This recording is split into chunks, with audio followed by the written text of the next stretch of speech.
49ers defensive lineman DeForest Buckner is a good football player. I wouldn't be writing an episode on him this week if I didn't truly believe that. But here's the thing. DeForest Buckner is a good football player that is really close to being an exceptional football player.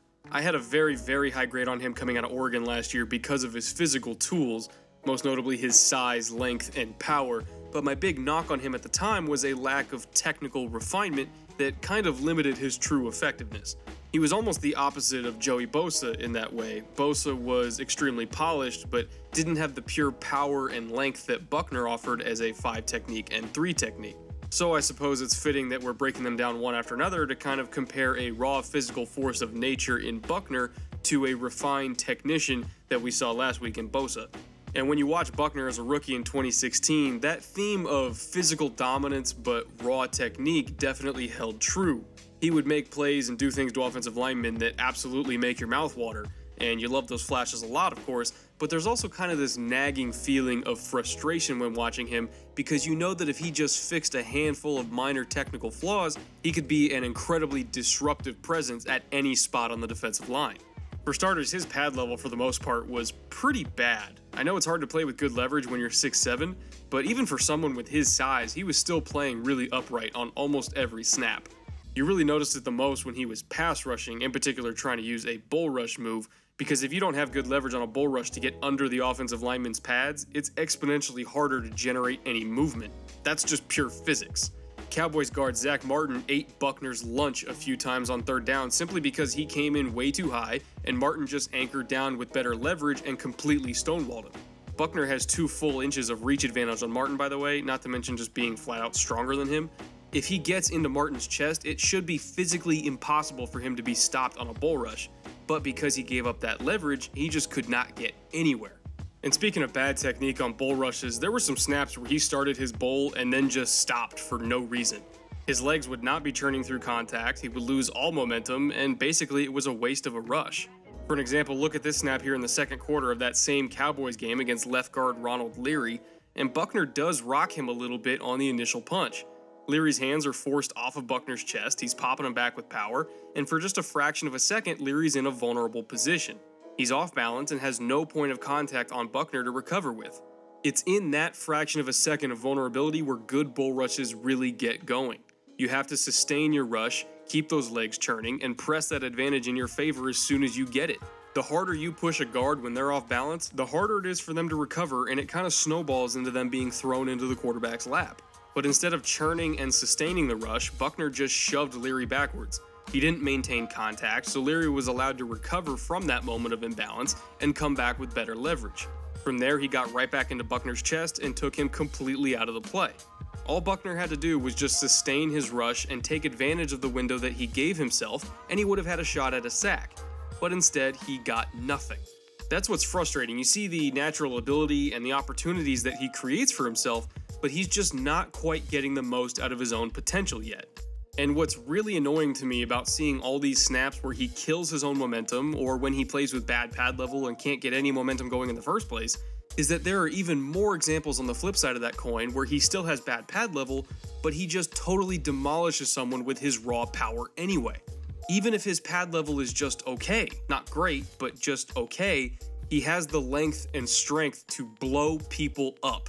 Like I said before, he's got 35-inch arms. There might be 3 or 4 guards at most in the entire NFL that can match up with that length. Hell, the only ones I can think of off the top of my head are Kelechi Osemele and Jermaine Ifedi. So he's basically going into every single game with a huge advantage against interior linemen simply because he outreaches everyone. And if a guard is unable to reach his chest, and also if he's just naturally stronger than them, then at some point genetics takes over and a huge one-on-one mismatch is created. That's why he was drafted so high in the first place, because his physical profile naturally creates those kind of mismatches.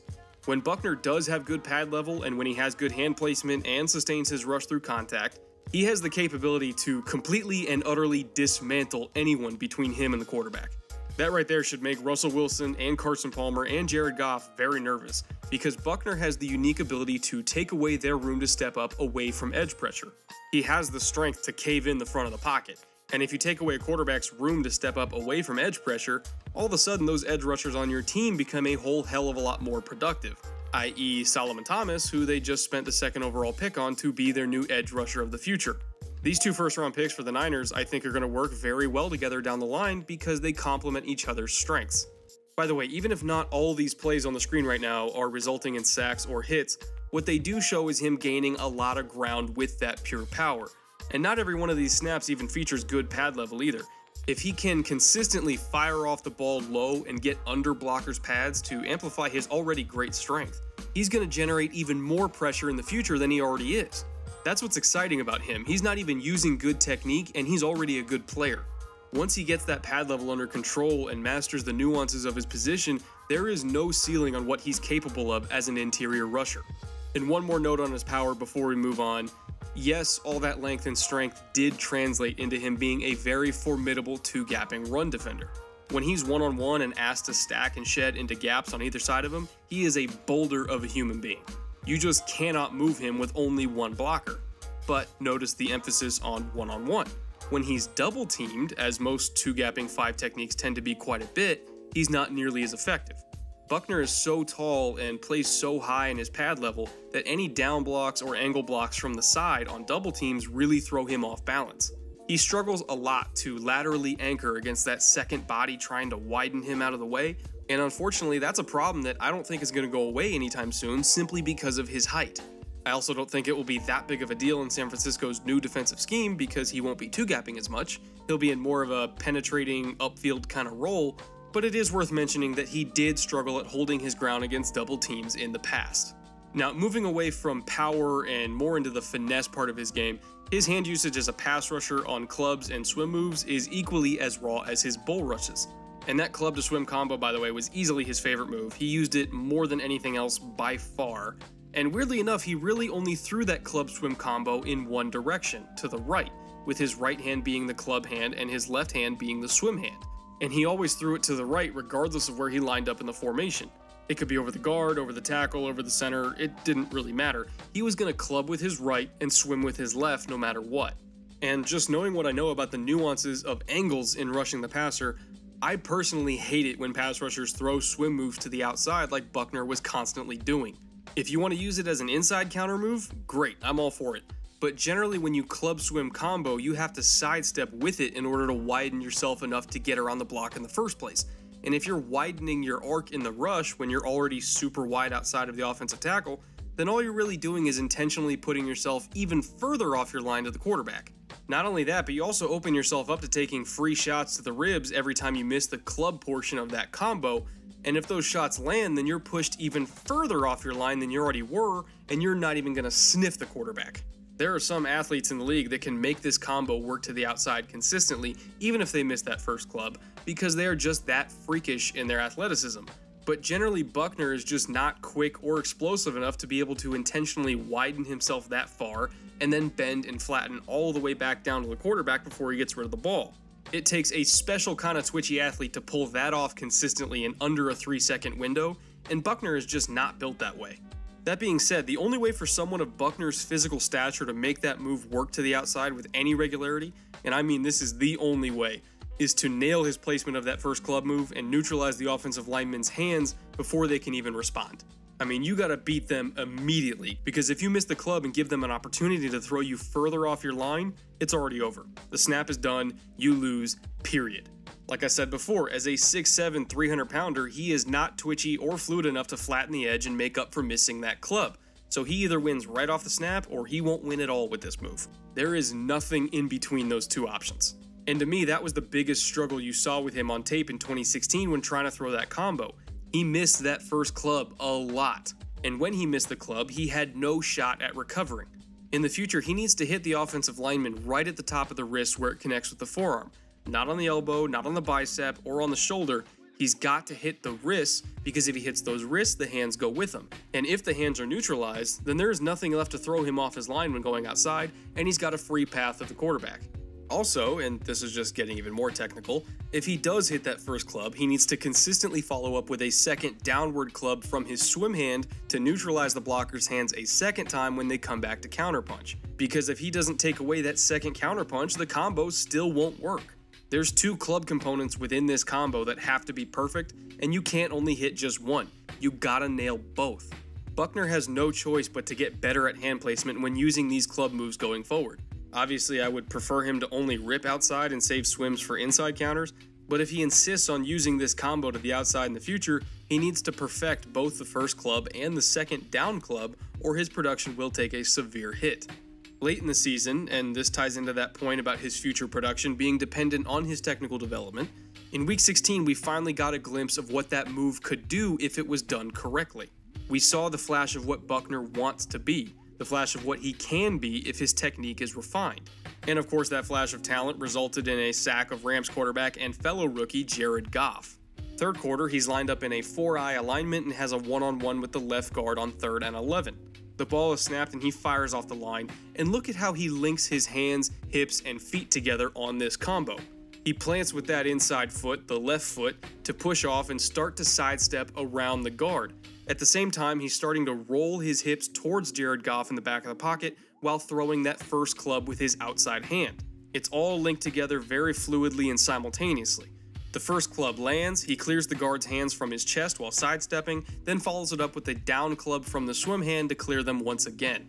So at no point in this rush did the guard ever get a clean point of contact on Buckner, because he swatted away his hands 2 times as he sidestepped around him. From there, since Buckner's hips are already pointing at Goff, he's able to burst into the backfield and flatten down easily to finish the sack. This is textbook. I don't like outside swim moves, but if you're gonna do one, this is how you do it. This is how you make it work. If he had this level of refinement in his hands, hips, and feet throughout his whole rookie season instead of just the end, he would have had a lot more production and probably given Joey Bosa a run for his money for Defensive Rookie of the Year. But obviously it took him longer to get to this point than Bosa, who's had NFL veteran level techniques since he was a young kid in college. So I suppose what I'm saying is this: Buckner still has a long way to go until he gets to his destination, but towards the end of his rookie season we finally started to see what that destination would look like, and it was spectacular. He's a hard-working guy, he wants to get better, and you can see on tape that he plays his ass off too. His motor is great, and despite playing the most snaps of any interior defensive lineman in the entire NFL last year, he never slowed down. The team was terrible, he was exhausted each and every week, but he never quit and he never gave up. I really respect that, and it shows me that mentally he's all in. He wants to improve. He wants to play hard no matter the circumstances. And usually that key mentality is the difference between a raw player flaming out or developing into an all-pro. He's got a new defensive line coach this year, Jeff Scanina, who's coached some really good pass rushers before. He was an assistant with the Giants last year and had a hand in developing their dominant defensive line. He also worked with J.J. Watt and Bill Kohler in Houston a few years back when he was a young player. And lest we forget that he played 16 years in the league and won a Super Bowl with the Rams as well, so he's been around the block quite a bit. I think he's going to do wonders for Buckner's development in year 2, and I truly believe that we're going to see a big jump from him this coming season, and he's going to establish himself as one of the premier young defensive linemen in the NFL. Simply put, I cannot wait to watch him and see all that he's capable of in 2017. So that's all I got for this show. As usual, on the screen are this week's Patreon supporters. All of these wonderful people have signed on to further fund the growth of this channel as we get into the deadest of dead periods in the offseason. So hopefully as I release more episodes, these can kind of give everyone their football fix and get us through the dog days of summer before training camp starts next month. We're only about 7 or maybe 8 weeks away by my count, so we're getting pretty close. The light is finally at the end of the tunnel. Now, I've got 2 episodes coming out this week. In a few days, on Thursday, I'll be releasing a look at emerging Saints star receiver Michael Thomas, who by almost every metric out there had one of the best rookie seasons for a wide receiver ever. He has more than lived up to his billing as the heir apparent to Marcus Colston down in New Orleans, and we're going to break down why exactly he was so dominant despite being only a rookie. Spoiler alert, Drew Brees may or may not have had something to do with it. So anyway, I'll have that out for you guys in a few days. Until then, later.